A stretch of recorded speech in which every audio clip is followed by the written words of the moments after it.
तारडी प्रखंड के कठरा पंचायत में पैक्स का चुनाव आज हुआ। शांतिपूर्ण ढंग से यह चुनाव संपन्न हुआ। कहीं कोई बाधा उत्पन्न नहीं हुई। पूरी सुरक्षा व्यवस्था के बीच लोगों ने मतदान किया।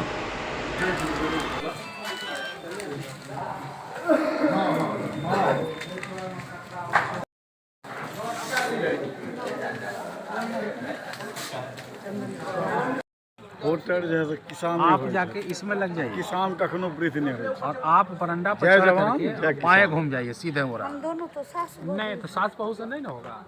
नहीं। अरे उधर जाइए, उधर आप उधर जाइए, आप आगे बढ़ के मतदान हुआ है, कितने बजे शुरू हुआ था, किस स्तर से मतदान चल रहा है? जाइए आप। देखिए मेरी इसके बगल वाला प्रति यहाँ कठरा प्राथमिक साक्ष्य सहयोग समिति में पीसीसीपी के पद पे हुई है और यहाँ 3 बूथ है, 5 क, 5 ख, 5 ग। मतदान व्यवस्थित रूप से शांतिपूर्ण चल रहा है उधर लाओ जी, इधर और अब उधर लाइए। तक लगभग हे! 1 बजने जा रहा है। 35 से 38% मतदान पूर्ण हो चुका है और मतदातागण कतार में लगे हुए हैं। व्यवस्थित रूप से चल रहा है और उम्मीद है कि ससमय मतदान संपन्न हो जाएगा। क्या व्यवस्था है मतदान पर में, किस तरह से पानी या शौचालय का व्यवस्था यहाँ है कि नहीं?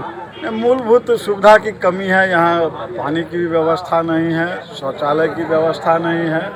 यहाँ जितने भी मतदान कर्मी हैं या पुलिसकर्मी हैं, जो भी दंडाधिकारी हैं, सभी लोगों को असुविधा तो हुई है, लेकिन हम लोग किसी तरह यहाँ अपना कर्तव्य का निर्वहन कर रहे हैं। सीनियर सिटीजन है, आपका परिचय? 85 साल के है। भुवनेश्वर लाल दास, 83 साल। अभी लेके नहीं आना चाहिए। पेट्रोलिंग मजिस्ट्रेट, खड़े हैं। अब 12 बज गया, हम लोग सोचे जो कठरा। थाना से मनी का